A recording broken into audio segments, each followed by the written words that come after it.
വളരെ ആഴത്തിലുള്ള ഒരു ദർശനങ്ങളെയും പ്രതിരോധ സാധ്യതകളെയും ഒക്കെ മുന്നോട്ട് വെച്ച കുറെ കൂടി ഗൗരവതരമായൊരു സെഷന് ശേഷമാണ് നമ്മൾ അരങ്ങിലെ സ്ത്രീ അണിയറയിലെ സമരങ്ങൾ എന്ന മറ്റൊരു വ്യത്യസ്ത തലത്തിലുള്ള ചർച്ചയിലേക്ക് കടക്കുന്നത്. രജിത മധു ഇവിടെ നേരത്തെ സൂചിപ്പിച്ചതുപോലെ തന്നെ ഒരു ഒറ്റയാൾ പട്ടാളം എന്നുള്ള രീതിയിൽ ഒരു ഏകപാത്ര നാടകത്തിൽ മലയാളി സ്ത്രീയുടെ വ്യത്യസ്തമായ ഒരു നാടക ചരിത്രത്തെ അല്ലെങ്കിൽ നാടക പ്രതിനിധാനത്തെ ഇതിനോടകം അടയാളപ്പെടുത്തിയ ഒരു അഭിനേത്രിയാണ്.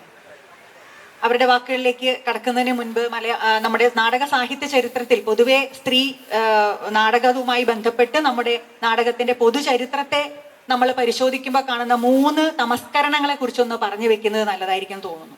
നമ്മളൊക്കെ പഠിക്കുന്നതൊക്കെ ആയിട്ടുള്ള കാര്യങ്ങളിൽ നിന്ന് നമുക്ക് അറിയാവുന്ന ഒരു കാര്യങ്ങളാണെങ്കിൽ ഇതിനെ 3 കൂട്ടിച്ചേർത്ത് പറയാനൊന്ന് ശ്രമിക്കുകയാണ്. ഒന്ന് 1882 കോയിത്തമ്പുരാൻ അഭിജ്ഞാന ശാകുന്തളം പരിഭാഷയ്ക്ക് തൊട്ടു പിന്നാലെ വന്നിട്ടുള്ള ഒരുപക്ഷെ സ്വതന്ത്ര നാടകം എന്നുള്ള രീതിയിൽ അങ്ങനെ നോക്കുകയാണെങ്കിൽ കേരളത്തിലെ സ്ത്രീ നാടകത്തിന്റെ ചരിത്രത്തിൽ അടയാളപ്പെടേണ്ട സ്വതന്ത്ര നാടകകൃതിയുടെ രചയിതാവ് ഒരു സ്ത്രീയാണ്. അജ്ഞാതവാസം എന്ന സ്വതന്ത്ര നാടകം രചിച്ച കുട്ടിക്കുഞ്ഞ് തങ്കച്ചിയാണ്. പക്ഷെ അവരെ കുറിച്ച് ഒരു നാടക സാഹിത്യത്തിലെ പരാമർശത്തിന് നമുക്ക് ഒരുപാട് പതിറ്റാണ്ടുകൾ, ഒരുപക്ഷെ ഒരു 3/4 നൂറ്റാണ്ടോളം തന്നെ കാത്തിരിക്കേണ്ടതായിട്ട് വന്നു. ആ വാക്കിന്, നാടകത്തിന്റെ പേരിന് അറം പറ്റുന്നത് പോലെ തന്നെയാണ് സ്ത്രീയുടെ സാന്നിധ്യത്തെ നമുക്ക് പിന്നീട് കാണാൻ കഴിയുക. ഒരുതരം അജ്ഞാതവാസം തന്നെയായിരുന്നു. തുടർന്ന് തോട്ടക്കാട്ടിക്കാവമ്മയുടെ സുഭദ്രാർജുനം ഇറങ്ങുന്നുണ്ട്. ഒരു 1900 മുതൽ 1930 വരെയൊക്കെ പുരുഷാധിപത്യ കാലം എന്ന് വിളിക്കാവുന്ന രീതിയിൽ അണിയറയിലും അരങ്ങിലും നമ്മൾ സ്ത്രീയെ കാണുന്നില്ല.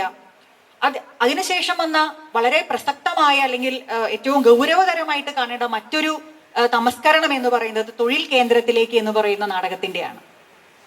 അടുക്കളയിൽ നിന്ന് അരങ്ങത്തേക്ക് ഒരുപാട് വിഷയങ്ങളുമായിട്ട് നമ്പൂതിരി സമുദായത്തിനകത്തെ സ്ത്രീകളുടെ മറക്കുടയ്ക്കുള്ളിലെ മഹാനരകത്തെ പുറത്തു കാണിക്കാനായിട്ട് സാധിച്ചുവെങ്കിലും അതിൽ നിന്ന് വളരെ വ്യത്യസ്തമായിട്ട് സ്ത്രീക്ക് ശരിക്കും പറയാനുള്ളത് എന്താണ്, പുരുഷന്റെ ഒരു മറുപാതി എന്നുള്ള രീതിയിൽ അവന്റെ ലാളനകളിലും അവന്റെ വാത്സല്യത്തിലും പെട്ടു നിൽക്കുകയല്ല, മറിച്ച് സ്വന്തം കാലിൽ ഒരു തൊഴിൽ എന്നുള്ള ഒരു ലക്ഷ്യത്തിലേക്ക് വേണ്ടി പോവുകയാണ് യഥാർത്ഥത്തിലുള്ള സ്ത്രീ സ്വാതന്ത്ര്യ അല്ലെങ്കിൽ വിമോചന പാത എന്ന് സ്ത്രീകളാൽ രചിക്കപ്പെടുകയും സ്ത്രീകളാൽ വിളിച്ചു പറയുകയും സ്ത്രീകളാൽ അരങ്ങേറ്റേക്ക് എത്തപ്പെടുകയും ചെയ്ത അന്തർജന സമാജത്തിന്റെ നേതൃത്വത്തിൽ അരങ്ങേറിയ ആ നാടകത്തെക്കുറിച്ച് നമ്മുടെ നാടക സാഹിത്യ ചരിത്രത്തിൽ പരാമർശങ്ങളേ ഇല്ല.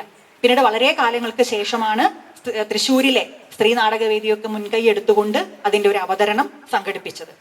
മൂന്നാമത്തതൊരു നമസ്കരണം എന്ന് പറയാൻ പറ്റില്ല. നമ്മുടെ അരങ്ങേറിയ സ്ത്രീയുടെ രംഗവേദിയിലെ സാന്നിധ്യത്തെ നമ്മുടെ മലയാളി പ്രേക്ഷകർ എങ്ങനെ നോക്കിക്കണ്ടു എന്നതിൻ്റെ ഒരു ഉദാഹരണമാണ്. കൗതുകം ഉള്ളതെങ്കിലും അതിനകത്തൊരു വലിയ വേദനയുണ്ട്, ഒരു വലിയ ചൂഷണമുണ്ട്. കരുണ നാടകം, കുമാരനാശാന്റെ നാടകം കേരളം അങ്ങോളം ഇങ്ങോളം ഓച്ചിറയിലെ നാടക സമിതി അരങ്ങേറിയിരുന്ന ഒരു കാലത്ത് ഓച്ചിറ വേലുക്കുട്ടി എന്ന് പറയുന്ന നടന്റെ നടന സൗകുമാര്യവും സ്ത്രീ പാർട്ട് അഭിനയിക്കുമ്പോൾ സ്ത്രീയുടെ ശാരീരിക അളവുകളെക്കാൾ മെച്ചപ്പെട്ട രീതിയിൽ സ്വന്തം ശരീരത്തെ രംഗത്ത് അവതരിപ്പിക്കുന്നതിനുള്ള മിടുക്കുകൊണ്ടും ഒരുപക്ഷെ മലയാളി പുരുഷന്റെ അക്കാലത്തെ ഒരു ലൈംഗിക ചോദനകളെ, ഒരു സ്ത്രീ ശരീരം എങ്ങനെയായിരിക്കണം എന്നതിന്റെ അതിശയോക്തിപരമായ അളവുകോലുകളെയൊക്കെ തൃപ്തിപ്പെടുത്തിയ ഓച്ചിറ വേലുക്കുട്ടി കാശിക്ക് പോയി. ഒരു പക്ഷെ ഇതിങ്ങനെ അഭിനയിച്ച് അദ്ദേഹത്തിന് ഒരു വിരക്തിയിലേക്ക് മനസ്സ് മാറിയത് കൊണ്ടാണോന്ന് അറിയില്ല. വാസ്തവതയിൽ നിന്ന് കൂടുമാറിയിട്ട് അദ്ദേഹം കാശിയിൽ ഭജനമിരിക്കാൻ പോയ സമയത്ത് താൽക്കാലികമായിട്ടാണെങ്കിലും വാസ്തവതയുടെ വേഷം അഭിനയിക്കാൻ വേണ്ടിയിട്ട് നമ്മുടെ നെയ്യാറ്റിൻകര കോമളം വന്നതിനെ കുറിച്ച് അവർ എഴുതുന്നുണ്ട്. വലിയ പ്രതീക്ഷയോട് കൂടിയിട്ടാണ് ഇതുവരെ ഒരു അഭിനയിച്ച വാസ്തവതയെ പെണ്ണായിട്ട് കാണുമ്പോൾ അത് കുറെ കൂടി ആൾക്കാരെ ഏറ്റെടുക്കുമെന്നുള്ള രീതിയിലായിരുന്നു നെയ്യാറ്റിൻകര കോമളം അതിനെ കണ്ടത്. പക്ഷേ അരങ്ങിൽ നേരത്തെ പറഞ്ഞതുപോലെ ഓച്ചിറ വേലുക്കുട്ടിയുടെ അതിശയോക്തിപരമായ സ്ത്രീ ശരീരത്തെയും നടപ്പിനെയും ഉടുപ്പിനെയും നോട്ടത്തെയും ഒക്കെ കണ്ടു വശായിരുന്ന മലയാളികൾ ചീമുട്ടയെടുത്തെറിഞ്ഞു എന്നാണ് പറയുന്നത്. രംഗവേദിയിലേക്ക് നീട്ടി തുപ്പി, കസേരകൾ മുഴുവൻ അടുത്തുള്ള പുഴയിലേക്ക് വലിച്ചെറിഞ്ഞു. ഇങ്ങനെയുള്ള ഒരു അനുഭവമാണ്. അപ്പൊ ഇങ്ങനെ സ്ത്രീ വരാതിരുന്ന ഒരു കാലത്ത് വളരെയധികം ബുദ്ധിമുട്ടുകൾ, അതായത് ഇപ്പോ രജി ചേച്ചിക്ക് അറിയുണ്ടാവും, അരങ്ങത്തേക്ക് ഒരു സ്ത്രീ വരുന്നത് എത്രയോ ജീവിത സമരങ്ങളെ അരങ്ങിന്റെ പിന്നിൽ സ്വന്തം കുടുംബവുമായിട്ട് ബന്ധപ്പെട്ട് സാമൂഹികവും സദാചാരപരവും ശാരീരികവുമായിട്ടുള്ള അടിച്ചമർത്തലുകളെ എല്ലാം നേരിട്ട് എത്രയോ സമരങ്ങൾക്ക് ശേഷമാണ്. അപ്പൊ ഈ 3 കാര്യങ്ങളെ ഒന്ന് സൂചിപ്പിച്ചത്, തുടക്കം മുതൽ പിന്നീട് മലയാള നാടകവേദി പ്രൊഫഷണലും അമച്ചറുമായിട്ട് വളരുന്ന സാഹചര്യത്തിലും സ്ത്രീയുടെ ശരീരത്തെ എങ്ങനെയാണ് നാം നോക്കിക്കണ്ടത് എന്നുള്ള രീതിയിലാണ്. പിന്നീട് ഒരു രാഷ്ട്രീയമായ ഉണർവ് സ്ത്രീ നാടകവേദിയിൽ ഉണ്ടാകുന്നുണ്ട്. സ്ത്രീ നാടക പണിപ്പുര ഇവിടെ നടക്കുന്നുണ്ട്, ദേശീയ തലത്തിൽ തന്നെ ശ്രദ്ധിക്കപ്പെട്ട ഒന്നാണ്. അതുപോലെ ഇവിടെ പല സെഷനുകളിലും പങ്കെടുത്തുകൊണ്ടിരിക്കുന്ന CS ചന്ദ്രിക, അതുപോലെ സജിതാ മഠത്തിൽ, ശ്രീലത, സ്ത്രീ നാടക രചയിതാവും അഭിനേത്രിയുമായിട്ട് ഒരുപോലെ കേരളത്തിൽ അങ്ങോളം ഇങ്ങോളം സഞ്ചരിച്ചുകൊണ്ടിരിക്കുന്ന ശ്രീജ ആറങ്ങോട്ടുകര, അങ്ങനെ എത്രയോ ഒറ്റയ്ക്കും സംഘവുമായിട്ടുള്ള ഒരുപാട് പ്രവർത്തനങ്ങളിലേക്ക് പട്ടാമ്പി കേന്ദ്രമായിട്ട് സാര ടീച്ചറുടെയൊക്കെ നേതൃത്വത്തിൽ രൂപപ്പെട്ട മാനുഷി എന്ന് പറയുന്ന സംഘം, സമത, 1000ഓളം വേദികളിൽ സമതയുടെ, ഉഷാകുമാരി ടീച്ചറുടെ സമത എന്ന് പറയുന്ന കലാലയത്തിലെ കലാകാരികളെയും വീട്ടമ്മമാരെയും ഒക്കെ അണിനിരത്തിക്കൊണ്ടുള്ള സമതയുടെ നാടകങ്ങൾ, ഇങ്ങനെ സംഘം ചേർന്നും ഒറ്റയ്ക്കുമുള്ള സ്ത്രീ അവതരണങ്ങളുടെ ഒരു വലിയ സജീവമായ കാലത്തിലേക്ക് പിന്നീട് നമ്മൾ കടക്കുന്നുണ്ട്. ഈ ഒരു സന്ദർഭത്തിൽ നിന്നുകൊണ്ടാണ് അതിൽ നിന്നൊക്കെ വ്യത്യസ്തമായ ഒരു നാടകത്തിലൂടെ മലയാള നാടകവേദിയിൽ അടയാളപ്പെട്ട് കഴിഞ്ഞ അബൂബക്കറിന്റെ ഉമ്മ. ഇവിടെ വന്നപ്പോൾ വളരെ കൗതുകപൂർവ്വം ഞാൻ നിരീക്ഷിച്ച ഒരു കാര്യം, ഇവിടെ വടക്കോട്ടുള്ള ഭാഷയോ അതിന്റെ കാര്യങ്ങൾ അധികം പരിചയമില്ല. ഞാൻ ഏതാണ്ട് മധ്യ കേരളത്തിൽ നിന്നാണ് വരുന്നത്. അപ്പോൾ യൂട്യൂബിൽ ഈ നാടകം കണ്ട് പരിചയിച്ച ഒരാളെന്നുള്ള രീതിയിൽ ഇവിടെ വന്നിട്ട് രചിച്ചിട്ട് സംസാരിച്ചപ്പോൾ ഈ ഉമ്മ തന്നെയല്ലേ സംസാരിക്കുന്നത് എന്നുള്ളൊരു കൗതുകമാണ്. അപ്പൊ പിന്നെ തോന്നി അതേ ഭാഷ തന്നെയാണല്ലോ. പക്ഷെ പിന്നീട് സംസാരിച്ചപ്പോൾ അങ്ങനെയല്ല എന്നും, രചയിതാവായ കരിവെള്ളൂർ മുരളി ഇപ്പൊ നിങ്ങൾ ഉമ്മ തന്നെയായി മാറിക്കഴിഞ്ഞോ എന്ന് സംസാര രീതിയും ശൈലിയും ഒക്കെ വെച്ചുകൊണ്ട് ചോദിച്ചതായിട്ടും ഞങ്ങളുടെ കൊച്ചു വർത്തമാനത്തിൽ പറയുകയുണ്ടായി. സത്യത്തിൽ ഈ നാടകം ഒരു വലിയ നാടകത്തിൽ നിന്ന് അടർത്തിയെടുത്ത് എനിക്ക് ഈ ഉമ്മയായിട്ട് തന്നെ ഇനിയും ഒന്ന് ജീവിക്കണമെന്ന് ഒരു അഭിനേത്രി തീരുമാനിച്ചതിൽ നിന്നാണ്. അങ്ങനെയാണ് ഞാൻ വായിച്ചറിഞ്ഞിട്ടുള്ളത്. അതിനെക്കുറിച്ച് തന്നെ നമുക്കൊന്ന് ആദ്യം പറയാമോ? എങ്ങനെയാണ് അബൂബക്കറിന്റെ ഉമ്മ ഒരു വലിയ നാടകമായിട്ട് ഒരുപാട് നടീനടന്മാര് രൂപീകരിച്ച് എല്ലായിടത്തും അവതരിപ്പിച്ചു. പക്ഷെ അതിൽ ഒരു നടിക്ക് തോന്നുകയാണ് എനിക്ക് ഈ കഥാപാത്രത്തെ ഒന്നുകൂടി പുറത്തേക്ക് വിപുലമാക്കി അവതരിപ്പിക്കണമെന്ന്. അതിന്റെ ഒരു പിറവിയെ കുറിച്ച് പറയാമോ? അതെ, എല്ലാവർക്കും നമസ്കാരം. ഞാൻ രചിതാ മധുവാണ്. ഇവിടെ ഇപ്പോൾ ഒരു സങ്കടം തോന്നുന്നത്, നമുക്ക് ഒഴിഞ്ഞു കിടക്കുന്ന ഒരുപാട് കസേരകളുണ്ട്. അപ്പം ഞാനിങ്ങനെ ഇവിടെ ഇരുന്ന് ആലോചിക്കുകയായിരുന്നു, ഇപ്പം നാടകത്തിൽ അഭിനയിക്കുന്ന ഒരു സ്ത്രീ വന്നതുകൊണ്ടാണ്. ഇപ്പം ഒരു സിനിമയിലോ സീരിയലിലോ ഉള്ള ആളാണെങ്കിൽ ഇവിടെ മുഴുവൻ നിറഞ്ഞ് കവിഞ്ഞ് ഒഴുകുന്നുണ്ടാവും അല്ലേ? അല്ല, സത്യമല്ലേ ഇത്? പക്ഷേ എന്താ ചെയ്യുക, എന്തായാലും വളരെയധികം സന്തോഷമുണ്ട്. ഇവിടെ ഈ കണ്ണൂർ യൂണിവേഴ്സിറ്റിയിലെ ലിറ്ററേച്ചർ ഫെസ്റ്റിവൽ നടക്കുന്ന ഈ ഒരു സമയത്ത് അതിൻ്റെ ഇടയിൽ നമ്മളെപ്പോലുള്ള എളിയ കലാകാരികളെ വിളിച്ച് ഇതുപോലെ ചെറിയൊരു വർത്തമാനത്തിൽ പങ്കെടുപ്പിക്കാൻ സാധിച്ചു എന്നുള്ളത് വലിയൊരു സന്തോഷം തരുന്ന കാര്യമാണ് ഞങ്ങളെപ്പോലുള്ളവർക്ക്. എന്തായാലും കഴിഞ്ഞ 20 വർഷമായിട്ട് കേരളത്തിലും കേരളത്തിന് പുറത്തും വിദേശത്തൊക്കെ ആയിട്ട് അബൂബക്കറിൻ്റെ ഉമ്മ പറയുന്നു എന്ന ഏകപാത്ര നാടകം 3000 വേദികൾ അടുക്കുകയാണ്. കരിവെള്ളൂർ മുരളി രചനയും സംവിധാനവും നിർവഹിച്ച ഏകപാത്ര നാടകമാണ്. നേരത്തെ ബിലു ഇവിടെ സൂചിപ്പിച്ചതുപോലെ തന്നെ 2002 ഒരു തെരഞ്ഞെടുപ്പിൻ്റെ കാലഘട്ടത്തിലാണ് അതിനു വേണ്ടിയായിരുന്നു അബൂബക്കറിൻ്റെ ഉമ്മ എന്ന തെരുവ് നാടകം മുരളിയേട്ടൻ എഴുതിയത്. അതിൽ ഒരുപാട് 10-30ഓളം കലാകാരന്മാർ, കണ്ണൂരിലെ പ്രശസ്തരായ കലാകാരന്മാർ ഒത്തുചേർന്നുകൊണ്ട് അവതരിപ്പിച്ച ഒരു നാടകമായിരുന്നു. കരിവെള്ളൂർ മുരളിയേട്ടനടക്കം അഭിനയിച്ച ഒരു നാടകമായിരുന്നു. അതിലെ കേന്ദ്ര കഥാപാത്രവും ഉമ്മ തന്നെയായിരുന്നു. അതിൽ അഭിനയിക്കാനാണ് ഞാൻ വന്നത്. എത്രയോ സ്ഥലങ്ങളിൽ, 10-60ഓളം സ്ഥലങ്ങളിൽ ആ നാടകം തെരുവ് നാടകമായിട്ട് അവതരിപ്പിച്ചു. അപ്പോൾ സത്യം പറഞ്ഞാൽ അതുവരെ ഞാനിപ്പോൾ നാടകരംഗത്തേക്ക് വന്നിട്ട് 40 വർഷമായി. അപ്പോൾ ആ ഒരു 2002 മുമ്പ് വരെ എത്രയോ നാടകങ്ങളിൽ പലവിധ കഥാപാത്രങ്ങളും ചെയ്ത ഒരാളാണ് ഞാൻ. പക്ഷെ എന്നെപ്പോലും അത്ഭുതപ്പെടുത്തിക്കൊണ്ടായിരുന്നു ആ നാടകത്തിൻ്റെ ഒരു യാത്ര. എന്താന്ന് പറഞ്ഞാൽ നമ്മൾ കയ്യൂരിനെ കുറിച്ച്, ഇതൊന്നും ഒരിക്കലും ഒരു കഥാകാരൻ്റെ അല്ലെ ഒരു എഴുത്തുകാരൻ്റെ സൃഷ്ടിയിൽ ഉണ്ടായതല്ല, മറിച്ച് ഇതൊരു ചരിത്ര സംഭവമാണ്. കയ്യൂർ സമര ചരിത്രമാണ് ആ നാടകത്തിലുടനീളം പറയുന്നത്. അതുകൊണ്ട് തന്നെ ഈ കയ്യൂരുമ്മ വന്നിട്ട് ആ അന്നത്തെ കാലഘട്ടത്തെക്കുറിച്ച് ഇന്നത്തെ തലമുറയോട് പറഞ്ഞു കൊടുക്കുമ്പോൾ ആ കാലഘട്ടത്തിൽ അനുഭവിക്കേണ്ടി വന്ന യാതനകളും ദുരിതങ്ങളും ഒക്കെ ഉമ്മ മക്കളോട് പറയുന്ന സമയത്ത് ശരിക്കും ഓഡിയൻസിൽ നിന്ന് കിട്ടിയ ഒരു പ്രതികരണം പ്രതികരണം എന്നെ എന്ന് പറഞ്ഞാൽ എന്നെ പോലുള്ള ഒരു കലാകാരിയെ വളരെ അത്ഭുതപ്പെടുത്തുന്നത് തന്നെയായിരുന്നു. തിരിച്ച് നമ്മൾ രാവിലെ മുതൽ യാത്ര ചെയ്ത് രാത്രി 12 മണിക്ക് വീട്ടിലെത്തുമ്പോഴും എൻ്റെ ചിന്ത മുഴുവൻ അത് തന്നെയായിരുന്നു. അപ്പോൾ തുടർച്ചയായി 6-7 ദിവസങ്ങളിൽ നമ്മൾ ആ നാടകങ്ങളൊക്കെ കളിച്ച് തെരഞ്ഞെടുപ്പിൻ്റെ ഭാഗമായതുകൊണ്ട് തന്നെ അവിടെ വെച്ച് നിർത്തേണ്ടി വന്നു. പക്ഷെ പല സ്ഥലങ്ങളിൽ നിന്നും ഈ നാടകം നിർത്തരുത്, കേരളത്തിൻ്റെ എല്ലാ സ്ഥലങ്ങളിലും ഈ നാടകം അവതരിപ്പിക്കണം, കയ്യൂർ സമര ചരിത്രം എന്താണെന്ന് ഈ പുതുതലമുറക്ക് അറിയണമെന്ന് പലരും എന്നോട് വിളിച്ച് പറയുന്നുണ്ടായിരുന്നു. പക്ഷേ അതിനുമപ്പുറം ഈ നാടകം നമ്മൾ അവിടെ നിർത്തുമ്പോഴും അവസാന ദിവസം നാടകം കഴിഞ്ഞ് പിരിയാൻ ആർക്കും താല്പര്യമുണ്ടായിരുന്നില്ല എന്നുള്ളതാണ് സത്യം. അത് കഴിഞ്ഞ് വീട്ടിലെത്തിയപ്പോൾ മുതൽ എൻ്റെ മനസ്സ് വല്ലാതെ നൊമ്പരപ്പെടുന്നുണ്ടായിരുന്നു. ഈ ഉമ്മ എന്ന് പറയുന്ന ആ ഒരു കഥാപാത്രം ഏതൊരു നാടകത്തിലായാലും, അതിനു മുൻപ് നമ്മളൊരു നാടകത്തിൽ ഒരു വേഷം ചെയ്തു കഴിഞ്ഞാൽ മേക്കപ്പ് റൂമിൽ വന്ന് മേക്കപ്പ് അഴിച്ചു വെക്കുന്നതോടുകൂടി ചില കഥാപാത്രങ്ങൾ മനസ്സിലുണ്ടാവും, പക്ഷെ അതോടുകൂടി അതിനെ നമ്മൾ വിട്ട് കളയാറാണ് പതിവ്. പക്ഷെ ഈ ഒരു ഉമ്മ എൻ്റെ മനസ്സിൽ വല്ലാതെ എന്നെ ഇങ്ങനെ എന്താ പറയുക വല്ലാതെ സങ്കടപ്പെടുത്തിക്കൊണ്ടേ ഇരിക്കുന്നുണ്ടായിരുന്നു. അപ്പം അതെങ്ങനെയെങ്കിലും നമുക്ക് ഇനിയും നമുക്ക് അവതരിപ്പിക്കണം, അല്ലെങ്കിൽ ഈ ഒരു ഉമ്മ മക്കളുടെ മുന്നിലേക്ക് ഇറങ്ങി ചെല്ലണം, അന്നത്തെ കാര്യങ്ങളും കഥയും പറഞ്ഞുകൊണ്ട് നമ്മുടെ പുതുതലമുറയുടെ ഇടയിലേക്ക് ഇറങ്ങി ചെല്ലണമെന്ന് എനിക്ക് വല്ലാതെ ഒരാഗ്രഹമുണ്ടായിരുന്നു. അങ്ങനെയാണ് ഞാനും എൻ്റെ ഭർത്താവും മധുവേട്ടനും കൂടി മുരളിയേട്ടൻ്റെ വീട്ടിൽ ചെന്നിട്ട് അങ്ങോട്ട് ആവശ്യപ്പെടുകയാണ്, ഇതൊരു ഏകപാത്ര നാടകമാക്കി തരുമോ എന്ന്. അപ്പം മുരളിയേട്ടനും സംശയം ഉണ്ടായിരുന്നു, അങ്ങനെയൊക്കെ നമ്മൾ ചെയ്തു കഴിഞ്ഞാൽ എത്രത്തോളം അതിനെ നമുക്ക് വിജയിപ്പിക്കാൻ കഴിയും എന്നതിനെ കുറിച്ച് നമുക്ക് വലിയൊരു ആശങ്ക തന്നെ ഉണ്ടായിരുന്നു. എങ്കിലും എന്നെ സങ്കടപ്പെടുത്താതെ മുരളിയേട്ടൻ ഒരു ഏകപാത്ര നാടകമാക്കി ഒരു ഗുരുകുല സമ്പ്രദായം പോലെ മുരളിയേട്ടൻ്റെ വീട്ടിൽ ഇരുന്നു കൊണ്ട് നമ്മൾ ഒരുപാട് കയ്യൂർ സമര ചരിത്രങ്ങളും പഴയ കാലഘട്ടത്തെക്കുറിച്ചൊക്കെ ആദ്യം നമുക്ക് പറഞ്ഞു തരികയും അതോടുകൂടി ഈ നാടകം നമ്മളിങ്ങനെ പറഞ്ഞും ചെയ്തും കൊണ്ട് മുന്നോട്ട് പോയി. അങ്ങനെയാണ് ഈ നാടകം ഉരുത്തിരിഞ്ഞു വന്നത്.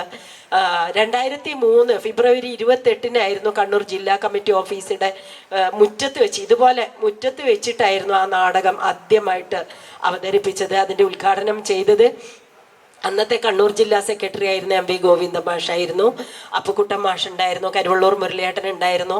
അങ്ങനെ അവിടെ വെച്ച് ഈ നാടകം അവതരിപ്പിക്കുമ്പോൾ നമ്മൾ ക്ഷണിക്കപ്പെട്ട ഒരുപാട് പത്രക്കാരും മാധ്യമങ്ങളൊക്കെ മുന്നിലുണ്ടായിരുന്നു.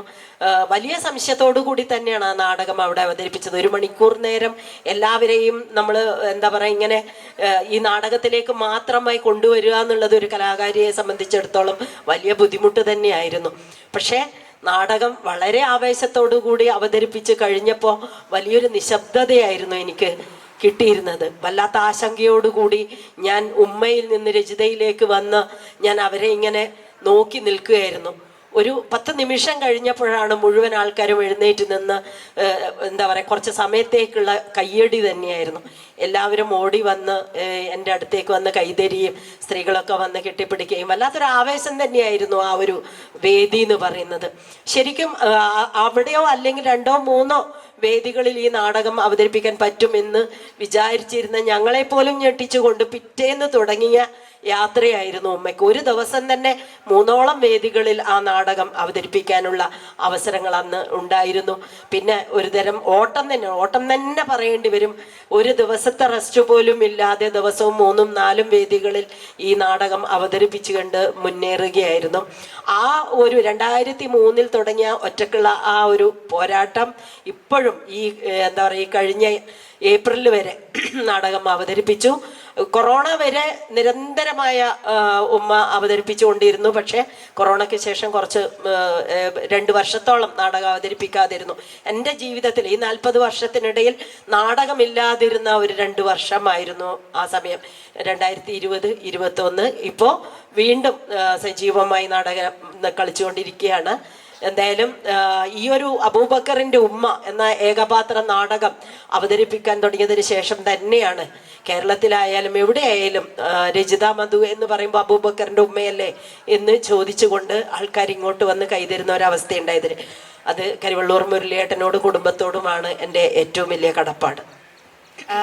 കരിവള്ളൂർ മുരളിയെ കുറിച്ച് പറഞ്ഞു നിർത്തിയപ്പോൾ എൻ്റെ മനസ്സിൽ തോന്നിയ ഒരു ചോദ്യം അതിൽ നിന്ന് തന്നെ, അതായത് കരിവള്ളൂർ മുരളി എന്ന് പറയുന്ന ഒരു മകൻ എഴുതിയത് കൊണ്ടായിരിക്കാം ഒരുപക്ഷെ അബൂബക്കറിന്റെ ഉമ്മയെ നമുക്ക് ഇത്രമാത്രം മനസ്സിൽ കൊള്ളുന്ന തരത്തിൽ കിട്ടിയത്. ചോരയും കണ്ണീരും നനഞ്ഞ വഴികൾ എന്ന് പറയുന്ന ദേവയാനിയുടെ ആത്മകഥ ഒരുപക്ഷെ നമ്മുടെ ഈ ഒരു വടക്ക് ഭാഗത്തേക്ക് വന്നു നിന്നുകൊണ്ട് ഇത് പറയുമ്പോൾ അതിനെ അനുഭവിക്കാത്ത കുടുംബങ്ങളോ സ്ത്രീകളോ ഉണ്ടാവില്ല എന്നാണ് എനിക്ക് തോന്നുന്നത്, ഇടതുപക്ഷ സാംസ്കാരികതയിൽ നിൽക്കുന്നവരെ സംബന്ധിച്ച് പ്രത്യേകിച്ചും. അപ്പോൾ ആ ഒരു മകന്റെ ഒരു കയ്യൊപ്പ് തീർച്ചയായിട്ടും അതിനകത്ത് തീർച്ചയായിട്ടും ഈ അമ്മയുടെ എന്താ പറയാ, അമ്മയുടെ അടുത്തിരുന്ന് ഒത്തിരി നേരം സംസാരിക്കാനും അമ്മയുടെ ചിരിയും വർത്തമാനങ്ങളും കേൾക്കാനുള്ള ഒരു ഭാഗ്യം എനിക്കും ഉണ്ടായിട്ടുണ്ട്.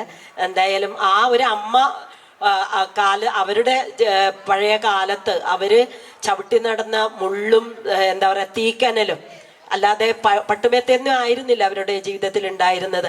അതിൽ ചവിട്ടി നടന്നത് കൊണ്ടുള്ള യാത്രയായിരുന്നു നമ്മുടെ സമൂഹത്തിന് വേണ്ടി. ആ അമ്മയുടെ മകനാണ് കരുവള്ളൂർ മുരളിയേട്ടൻ. മുരളിയേട്ടൻ്റെ നാടകങ്ങളിൽ, ഇതിൽ മാത്രമല്ല എല്ലാ നാടകങ്ങളിലും എന്താ പറയുക, വല്ലാത്ത കരുത്താണ് ഓരോ സംഭാഷണത്തിനും.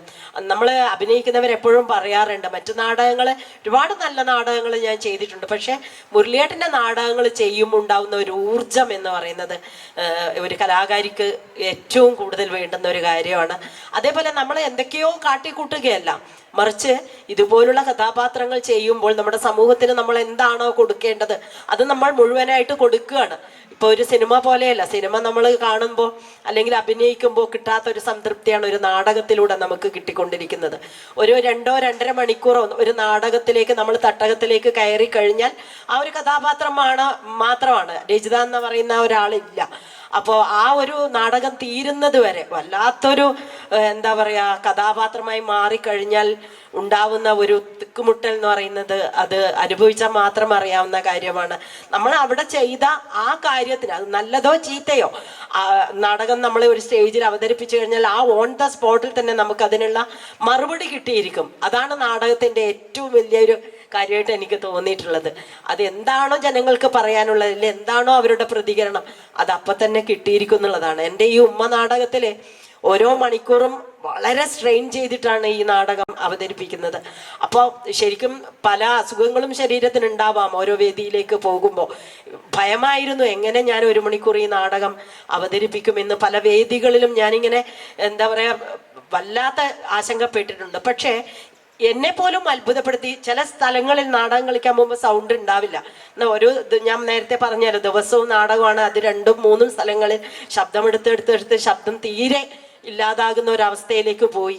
നാടകം തുടങ്ങുമ്പോൾ കുറച്ചെങ്കിലും ശബ്ദം ഉണ്ടാവും, നാടകം തീരുമ്പോൾ തീരെ ശബ്ദമില്ലാതെ പിറ്റേന്ന് വൈകുന്നേരം വരെ ആരോടും മക്കളോട് പോലും സംസാരിക്കാതെ ഇരുന്നിട്ടാണ് പിറ്റേന്ന് വൈകുന്നേരമൊക്കെ നാടകം കളിക്കുക. അപ്പം ഒരു സ്റ്റേജിലേക്ക് കയറുമ്പോൾ തീരെ ശബ്ദമില്ല എന്ന് പറഞ്ഞാൽ കാറ്റ് മാത്രമായിരുന്നു. അപ്പം അവിടെ എത്തിയപ്പോൾ കമ്മിറ്റിക്കാരും എല്ലാവരും ചോദിച്ചു എങ്ങനെയാണ് നാടകം കളിക്കുന്നതെന്ന്. ഞാൻ പറഞ്ഞു എനിക്ക് അറിയില്ല എന്ന് പറഞ്ഞു. എല്ലാവർക്കും ആശങ്ക തന്നെയായിരുന്നു. പക്ഷെ എന്താണെന്നറിയില്ല, അവിടെ കുറച്ച് സ്ത്രീകളുണ്ടായിരുന്നു, കമ്മിറ്റിയിൽ ഉൾപ്പെട്ട സ്ത്രീകൾ. അവർ വന്ന് ഞാനിങ്ങനെ വല്ലാതെ ആശങ്കപ്പെട്ട് അല്ലെങ്കിൽ ടെൻഷൻ അടിച്ച് നിൽക്കുന്നത് കണ്ടപ്പോൾ അവർ വന്ന് എന്നെ ചേർത്ത് പിടിച്ചിട്ട് പറഞ്ഞ് ആശ്വസിപ്പിച്ചു. ഇല്ല, ശരിയാകും രചിത, സ്റ്റേജിലേക്ക് കയറുമ്പോൾ ശരിയാകും, രചിതയ്ക്ക് ശബ്ദം കിട്ടും എന്നൊക്കെ പറഞ്ഞ് അവരെന്നെ ആശ്വസിപ്പിച്ചു. ശരിക്കും അവരെ ആശ്വസിപ്പിക്കുമ്പോഴും ഈ നാടകം ഇവിടെ അവതരിപ്പിക്കാൻ കഴിയില്ലല്ലോ എന്ന ആശങ്ക തന്നെയായിരുന്നു എനിക്ക്. പക്ഷെ എന്നെപ്പോലും അത്ഭുതപ്പെടുത്തിക്കൊണ്ട് സ്റ്റേജിലേക്ക് ഞാൻ കയറി ഫസ്റ്റ് മൈക്ക് എടുത്ത് ഹലോ എന്ന് പറയുമ്പോൾ സാധാരണ പോലെ ശബ്ദം വന്നു എന്നുള്ളതാണ്. അതെനിക്ക് വലിയൊരു അത്ഭുതം തന്നെയായിരുന്നു. എന്നിട്ട് നാടകം തീരുന്നവരെ ഒരു പ്രശ്നവുമില്ലാതെ നാടകം അവതരിപ്പിച്ചു. പക്ഷെ നാടകം കഴിഞ്ഞപ്പോൾ തീരെ ശബ്ദമില്ല. അവര് തന്നെ അത്ഭുതപ്പെട്ടു പോയിരുന്ന ഒരു സമയമായിരുന്നു അത്. ആ നാടകം കാണുമ്പോൾ നിങ്ങൾ കണ്ടിട്ടുണ്ടെങ്കിൽ അറിയാം, ഒരല്പം കുനിഞ്ഞ് ആ ഒരു വൃദ്ധയുടെ ശരീരത്തെ സ്വന്തം ശരീരത്തിലേക്ക് കൊണ്ടുവരുന്ന ഒരു പോസ്റ്ററാണ് അതിനകത്ത് ഉടനീളമുള്ളത്. അത് കഴിഞ്ഞ് നടുനിവർത്തുക എന്ന് പറയുന്നത് തീർച്ചയായിട്ടും അല്ലെ, ശാരീരികമായിട്ട് ഈ ഒരു നാടകം ഒരുപാട് അധ്വാനത്തിലേക്ക് എത്തിച്ചിട്ടുണ്ട്. അതെ അതെ അതെ. ചില സ്റ്റേജിലൊക്കെ എനിക്ക് മുന്നേ ബാക്ക് പെയിൻ ഉള്ള ആളാണ്. അപ്പോൾ ഈ നാടകം നമ്മുടെ ഇപ്പോഴത്തെ കാലവും പഴയ കാലവും നമ്മൾ കാണിച്ചുകൊണ്ടേ ഇരിക്കുന്നുണ്ട്. അപ്പോൾ പ്രായമുള്ള ഉമ്മയാണ് ഭൂരിഭാഗവും ചെയ്യുന്നുണ്ടെങ്കിലും പഴയ കാലത്തേക്ക് തിരിച്ചു പോകുമ്പോൾ ചെറുപ്പമുള്ള ഉമ്മയായിട്ട് മാറും. അതിൽ മേക്കപ്പ് എന്ന് പറയുന്നത് ഒരുതരം മേക്കപ്പായിട്ടൊന്നുമില്ല, വെറുതെ ഒന്ന് നമ്മൾ ഇച്ചിരി പൗഡർ ഇടുന്നെന്ന് മാത്രമേ ഉള്ളൂ. പക്ഷെ നമ്മൾ അഭിനയത്തിലൂടെയാണ് പ്രായമുള്ള ഉമ്മയായിട്ട് മാറുന്നത്. അപ്പോൾ അങ്ങനെ നമ്മൾ ഭൂരിഭാഗവും ഇങ്ങനെ ബെൻഡ് ചെയ്ത് നിൽക്കുമ്പോൾ വല്ലാത്ത നടുവേദനയാണ്. ലാസ്റ്റിലൊക്കെ ശരിക്കും ഞാൻ വേദന കൊണ്ട് ലാസ്റ്റിൽ ഇങ്ങനെ നിവർന്ന് നിൽക്കുന്ന ഒരു ഘട്ടമുണ്ട്. പക്ഷെ അവിടെ എത്തിയപ്പോൾ ഞാൻ വല്ലാതെ ഒറിജിനലായിട്ടൊക്കെ കരഞ്ഞിട്ടുണ്ട്. പക്ഷെ കാണുന്നവർക്ക് അത് ഉമ്മ കരയുന്ന അങ്ങനെയൊക്കെ ശാരീരികമായ ഒരുപാട് പ്രയാസങ്ങളൊക്കെ ഉണ്ടായിട്ടുണ്ട് നാടകം ചെയ്യുമ്പോൾ.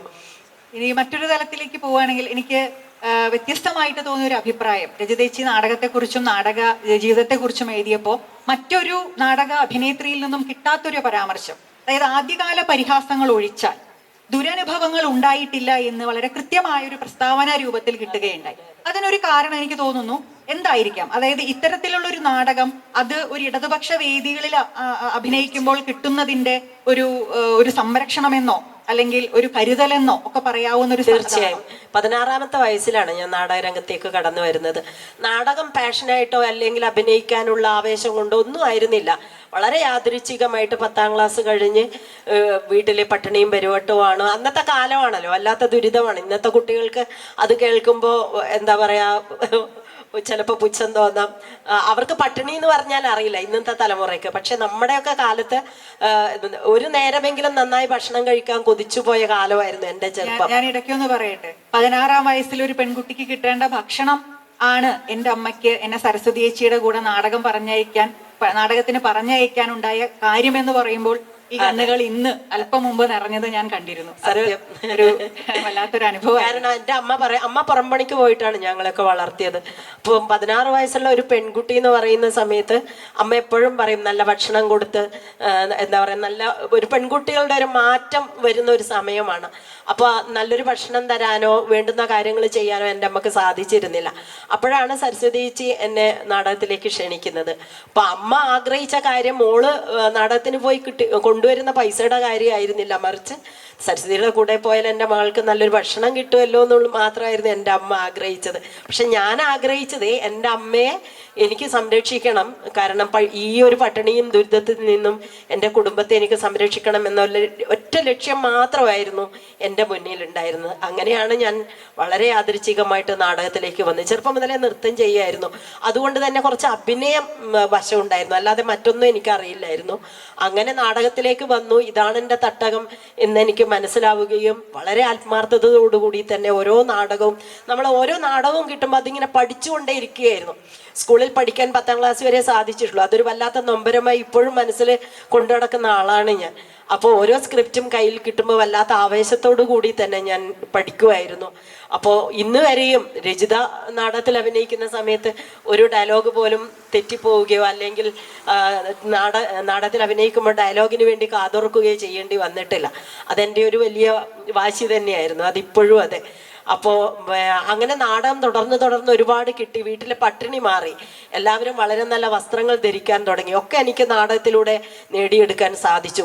ഒരു കുടുംബത്തിൻ്റെ പട്ടിണി മാറ്റാൻ സാധിക്കുക എന്ന് പറയുന്നത് തന്നെ വലിയൊരു കാര്യമാണ്. 16 വയസ്സുള്ള ഒരു പെൺകുട്ടിയുടെ ഒരു പ്രതിജ്ഞയായിരുന്നു അത്. എനിക്ക് സഹോദരന്മാരുണ്ടായിരുന്നു, പക്ഷെ ആരും സംരക്ഷിച്ചിരുന്നില്ല.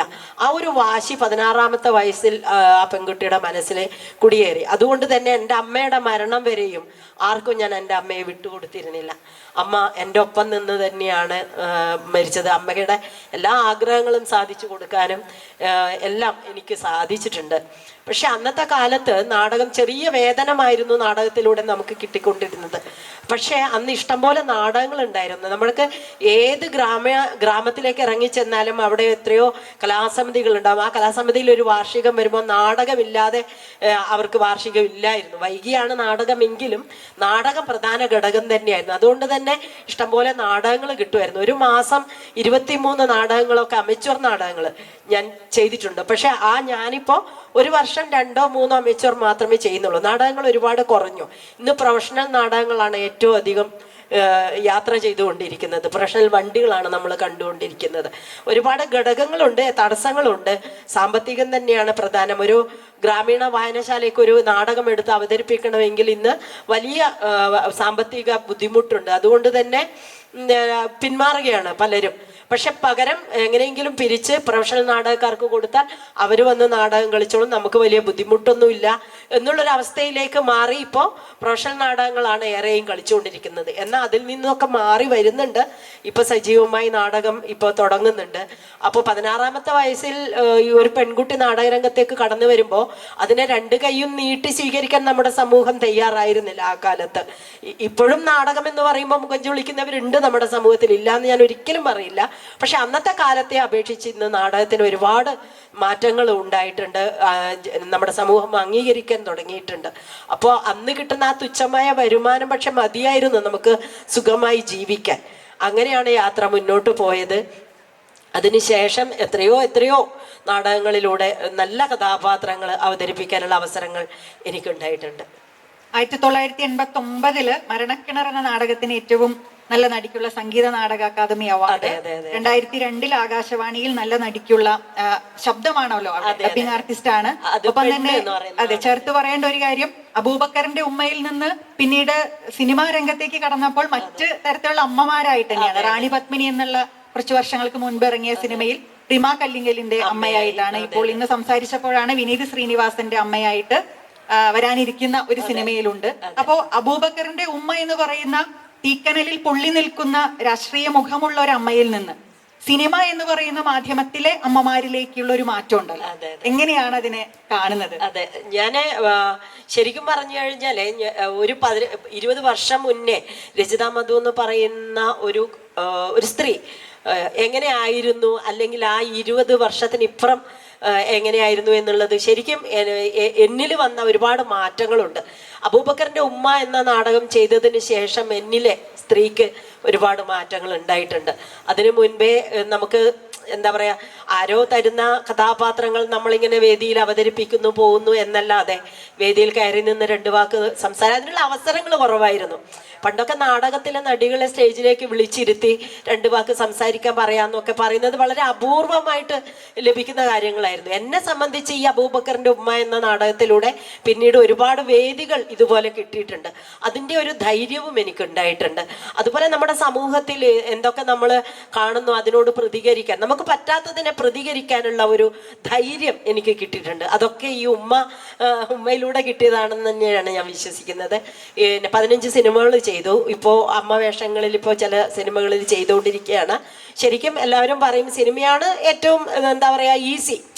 എന്നെ സംബന്ധിച്ചിടത്തോളം ഒരു നാടകത്തിൽ ഇത്രയും വർഷങ്ങൾ നമ്മൾ കടന്നു വന്നപ്പോൾ സിനിമയിലേക്ക് കയറിയപ്പോൾ അത് ഭയങ്കരമായ ടെൻഷനാണ് ക്യാമറയുടെ മുന്നിലൊക്കെ വരുമ്പോഴെങ്കിലും. നാടകത്തിൻ്റെ അത്രയും നമുക്ക് തൃപ്തി തരുന്നുണ്ടോ എന്ന് ചോദിച്ചാൽ ഇല്ല എന്ന് തന്നെയാണ് എൻ്റെ ഉത്തരം. അവിടെ വളരെ ഈസിയാണ്, കാരണം നമുക്ക് ഒരു നാടകം ഫുള്ള് ബൈ ഹാർട്ട് പഠിക്കണം. പക്ഷെ അവിടെ അങ്ങനെ വേണ്ട, അവർ തരുന്ന സ്ക്രിപ്റ്റ് ഒന്ന് വായിച്ചാൽ അവരൊന്ന് സപ്പോർട്ട് ചെയ്ത് തരും.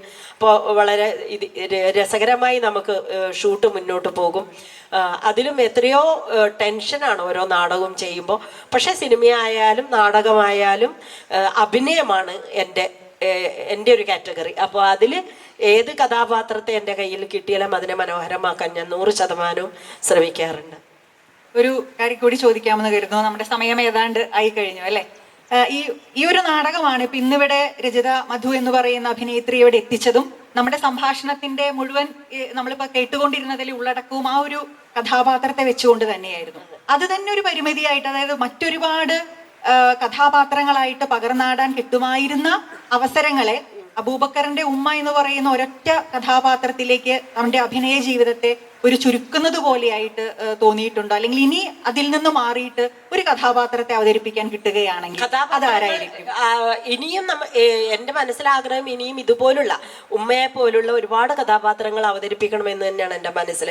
പക്ഷെ ഒരിക്കൽ പോലും അബൂബക്കറിന്റെ ഉമ്മ അവതരിപ്പിച്ചത് കൊണ്ട് എനിക്ക് അവസരങ്ങൾ നഷ്ടപ്പെട്ടു എന്ന് എനിക്ക് ഇതുവരെയും തോന്നിയിട്ടില്ല. മറിച്ച് അബൂബക്കറിന്റെ ഉമ്മ ആയതുകൊണ്ട് ഒരുപാട് നേട്ടങ്ങൾ എന്നെ സംബന്ധിച്ച്, എന്നെ പോലുള്ള എളിയ കലാകാരിക്ക് കിട്ടേണ്ടതിന് അപ്പുറം എനിക്ക് കിട്ടിയിട്ടുണ്ട്. 2010 എൻ്റെ ഈ ഏകപാത്ര നാടകത്തിൻ്റെ CD-യുടെ ഉദ്ഘാടനം കേരള ഹൗസിൽ വെച്ച്, ഡൽഹി കേരള ഹൗസിൽ വെച്ച് നടത്തിയത്. അതിൻ്റെ ഉദ്ഘാടനം നിർവഹിച്ചത് പിന്നെ വൃന്ദ കാരാട്ടായിരുന്നു. ആ CD ഏറ്റുവാങ്ങിയത് സഫ്ദർ ഹാഷ്മിയുടെ ഭാര്യ മാലശ്രീ ഹാഷ്മി ആയിരുന്നു. ആ ഒരു വേദി എന്ന് പറയുന്നത് ഒരിക്കലും എനിക്ക് മറക്കാൻ പറ്റാത്തതാണ്. ഇവർ 2 പേരും നാടകം കാണാതെ അവരുടെ ചടങ്ങ് കഴിഞ്ഞ് പോകാൻ തുടങ്ങിയ അവരെ അവിടുത്തെ കമ്മിറ്റിക്കാർ ജനസംസ്കൃതിയായിരുന്നു ഡൽഹിയിൽ, അവരെ പിടിച്ചിരുത്തുകയായിരുന്നു. 1 മിനിറ്റെങ്കിലും കണ്ടിട്ട് പോകാം എന്ന് പറഞ്ഞിട്ട് അവരെ പിടിച്ചിരുത്തിയായിരുന്നു. അങ്ങനെ ഞാൻ നാടകം തുടങ്ങി. ഈ വിദ്യാഭ്യാസം ഞാൻ എൻ്റെ മക്കളോടായിക്കോട്ടെ, ഞാൻ എവിടെ പോയാലും എൻ്റെ മുന്നിൽ എത്തുന്ന കുട്ടികളോട് ഞാൻ പറയും, എത്രമാത്രം നിങ്ങൾക്ക് കോരി കുടിക്കാൻ പറ്റുമോ വിദ്യാഭ്യാസം എന്ന് പറയുന്ന ആ ഒരു അറിവ് നിങ്ങൾക്ക് കോരി കുടിക്കാൻ പറ്റുന്ന അത്രയും നേടിയെടുക്കാൻ ശ്രമിക്കുക എന്ന് ഞാൻ എല്ലാവരോടും പറയാറുണ്ട്. കാരണം എൻ്റെ അനുഭവം എന്നെ ആ സന്ദർഭങ്ങളിലൊക്കെ വല്ലാതെ വിഷമിപ്പിച്ചിട്ടുണ്ട്. അവർ ചോദിക്കുമ്പോൾ മറുപടി പറയാൻ എനിക്ക് സാധിച്ചിരുന്നില്ല. ഞാൻ മലയാളത്തിൽ തന്നെയായിരുന്നു മറുപടി പറഞ്ഞത്, പക്ഷെ അതിനെ പറഞ്ഞു കൊടുക്കാൻ വേറെ ആളുണ്ടായിരുന്നു. അപ്പോൾ വൃന്ദാകാരായിട്ട് എന്നോട് ചോദിച്ചത്, രചിത ചെയ്യുന്നത് എന്താണെന്ന് രചിതക്ക് അറിയാമോ എന്നാണ്. കാരണം കഴിഞ്ഞ 1 മണിക്കൂർ ഞാൻ കയ്യൂരിലായിരുന്നു എന്ന്. അപ്പോൾ മാലശ്രീ ഹാഷ്മി പറഞ്ഞത് ഈ നാടകം ഹിന്ദിയിലാക്കി ജനനാട്യ മഞ്ചിൻ്റെ കൂടെ വരണം എന്നായിരുന്നു അവരെന്നോട് പറഞ്ഞത്. അതൊക്കെ എനിക്ക് കിട്ടിയ ഏറ്റവും വലിയ അവാർഡുകൾ തന്നെയാണ്. അപ്പൊ ഇനിയും അത്തരം വേദികൾ ഉണ്ടാവട്ടെ. യൂട്യൂബിൽ ഈ നാടകം റിലീസ് ചെയ്തിട്ടും ഞാൻ മനസ്സിലാക്കുന്നത് ആ നാടകത്തിന്റെ എല്ലാ രംഗങ്ങളിലൂടെയും കടന്നുപോയിട്ടും ഈ പറയുന്ന രചിത മധു എന്ന് പറയുന്ന അഭിനേത്രി തങ്ങളുടെ മുന്നിൽ നിന്നുകൊണ്ട് ആ നാടകം അവതരിപ്പിക്കണം എന്ന് പറഞ്ഞ് ഇപ്പോഴും ക്ഷണങ്ങൾ ലഭിച്ചുകൊണ്ടിരിക്കുന്നുണ്ട്. ഇതര ഭാഷാ ദേശങ്ങളിൽ ഇത് അവതരിപ്പിക്കുന്ന സമയത്ത് ഇപ്പൊ തമിഴ്നാട്ടിലും ഡൽഹിയിലൊക്കെ ഭാഷ അറിയാത്തവർ ഈ പറയുന്നത് പോലെ ആ ഉമ്മയിലൂടെ, ആ ഉമ്മ മുന്നോട്ട് വെക്കുന്ന സമകാലിക രാഷ്ട്രീയത്തിലേക്കുള്ള ചോദ്യങ്ങളിലൂടെ, ജാതി മത ഭ്രാന്തിനെതിരെയുള്ള, സാമ്രാജ്യത്വത്തിനെതിരെയുള്ള ചോദ്യങ്ങളിലൂടെ അവരും സഞ്ചരിച്ചു പോകുന്നുണ്ട്. അത് തീർച്ചയായിട്ടും ആ നാടകത്തിന് ഇനിയുമുള്ളൊരു ഭാവിയാണ്. 20 വർഷത്തെ അബൂബക്കറിന്റെ ഉമ്മ എന്ന ഏകപാത്ര നാടകത്തിന്റെ യാത്ര എന്ന് പറയുന്നത് നമുക്ക് ഈ ഒരു ചെറിയ സമയം കൊണ്ട് പറഞ്ഞു തീർക്കാൻ പറ്റുന്നതല്ല. 1 മണിക്കൂറോ 2 മണിക്കൂറോ ഉണ്ടായാൽ പോലും തീരുമോ എന്നുള്ളത് സംശയം തന്നെയാണ്. ഒരുപാട് അനുഭവങ്ങൾ എൻ്റെ ജീവിതത്തിൽ ഉണ്ടായിട്ടുണ്ട്. കയ്യൂരിൽ ഈ നാടകം അവതരിപ്പിച്ചപ്പോൾ, പകലായിരുന്നു ഈ നാടകം അവതരിപ്പിച്ചത്, എൻ്റെ ചുറ്റിലും ചെറുപ്പക്കാരും പ്രായമായവരും ഒക്കെ ഇരിക്കുന്നുണ്ടായിരുന്നു. അവരുടെ നടുക്ക് നിന്നാണ് ഞാൻ ഈ നാടകം അവതരിപ്പിച്ചത്. നാടകം ഞാനിങ്ങനെ അവതരിപ്പിച്ചു കൊണ്ടേ ഇരിക്കുന്ന സമയത്ത് എൻ്റെ മുന്നിലിരുന്ന കുറച്ച് പ്രായമായ സ്ത്രീകളായിക്കോട്ടെ പുരുഷന്മാരായിക്കോട്ടെ ഒരു ഘട്ടം കഴിഞ്ഞപ്പോൾ അവർ വല്ലാത്ത അവസ്ഥയിലേക്ക് മാറുന്നത് ഞാൻ കണ്ടു. അവര് എന്താ പറയാ, കരച്ചിലെന്ന് പറയാൻ പറ്റില്ല, നിലവിളിക്കുക എന്ന് പറയാം. കാരണം അവരെ ആ ഒരു പഴയ കാലത്തേക്ക് അവരുടെ ഓർമ്മകൾ പോയിട്ടുണ്ടാവാം. അപ്പോൾ നാടകം കഴിഞ്ഞ് ഞാൻ നിൽക്കുമ്പോൾ ഒരാൾ എൻ്റെ അടുത്തേക്ക് വന്നിട്ട് പറഞ്ഞു, എൻ്റെ മകളുടെ പ്രായം മാത്രമേ ഉണ്ടാവുള്ളൂ, എന്നാലും ഞാൻ ഉമ്മാന്നേ വിളിക്കുള്ളൂ എന്ന് പറഞ്ഞു. അപ്പം ഞാൻ മനസ്സിലായില്ല എന്ന് പറഞ്ഞപ്പോഴാണ് പറഞ്ഞത്, ഈ അബൂബക്കറിൻ്റെ കൂടെ കളിച്ച് നടന്ന ആളാണ് ഞാൻ. ഞങ്ങൾ കളിച്ചുകൊണ്ടിരിക്കുമ്പോൾ ആ അബുവിൻ്റെ ഉമ്മ വിളിക്കുന്ന അതേ വിളി, മോനെ ഔവക്കറേ എന്നുള്ള ആ വിളി ഞാൻ ഇത്രയും വർഷങ്ങൾക്ക് ശേഷം ആ ഉമ്മ തന്നെ വിളിക്കാന്ന് എനിക്ക് തോന്നി. എനിക്ക് സഹിക്കാൻ പറ്റില്ല എന്ന് പറഞ്ഞ് അങ്ങനെയാണ് ആ മനുഷ്യൻ എൻ്റെ മുമ്പിൽ നിന്നിട്ട് കരഞ്ഞത്. അങ്ങനെ ഒരുപാട് നല്ല അനുഭവങ്ങൾ ഈ നാടക യാത്രയിലൂടെ എനിക്ക് നേടാൻ സാധിച്ചിട്ടുണ്ട്. ഒരു വലിയ അഭിമാനവും സന്തോഷവുമായിട്ട് ഞാൻ കരുതുകയാണ്. എന്തായാലും നിങ്ങളുടെ മുന്നിൽ ഇത്രയെങ്കിലും സംസാരിക്കാൻ എനിക്ക് സാധിച്ചതിൽ അതിയായ സന്തോഷമുണ്ട്. എന്നെ സുകന്യ ടീച്ചറാണ് വിളിച്ചത്. സുകന്യ ടീച്ചർ പറഞ്ഞത് ആ നാടകത്തിലെ പോർഷൻ ചെയ്യണമെന്നാണ്. പക്ഷേ കഴിഞ്ഞ ഒരാഴ്ചയായിട്ട് പനിയും ജലദോഷവും ശ്വാസം മുട്ടലും ഒക്കെ എന്നെ ബാധിച്ചു. അപ്പോൾ അത് നല്ല സ്ട്രെയിൻ ചെയ്ത് പറയേണ്ട ഡയലോഗാണ്. അതുകൊണ്ടാണ് ഞാൻ ഇവിടെ അത് പറയാതിരിക്കുന്നത്. ക്ഷമിക്കുക. എല്ലാവർക്കും നന്ദി. ഈ സെഷന്റെ ഒരു നഷ്ടമാണത്. തീർച്ചയായിട്ടും അങ്ങനെ ഒരു ശ്രമത്തിന് നമുക്ക് നിർബന്ധിക്കാൻ പറ്റാത്ത രീതിയിൽ ശാരീരികമായ ബുദ്ധിമുട്ടുകൾ രചയിച്ചിട്ടുണ്ട്. യൂണിവേഴ്സൽ റെക്കോർഡ് ഫോറം 2016 ലോകത്തിലെ തന്നെ ഏറ്റവും അധികം വേദികൾ ചെയ്ത ഒരു ഏകപാത്ര നാടകമായിട്ട് നടിയെ അംഗീകരിച്ച ആ അഭിനേത്രിയെ നമ്മുടെ കണ്ണൂർ യൂണിവേഴ്സിറ്റി ലിറ്റററി ഫെസ്റ്റിന്റെ ഭാഗമായിട്ട് ഇവിടെ വന്നതിൽ സന്തോഷം. ഈ ഒരു സെഷന്റെ ഭാഗമാവാൻ കഴിഞ്ഞതിൽ എൻ്റെയും വ്യക്തിപരമായ അഭിവാദ്യങ്ങൾ അർപ്പിച്ചുകൊണ്ട് നിർത്തട്ടെ. നന്ദി.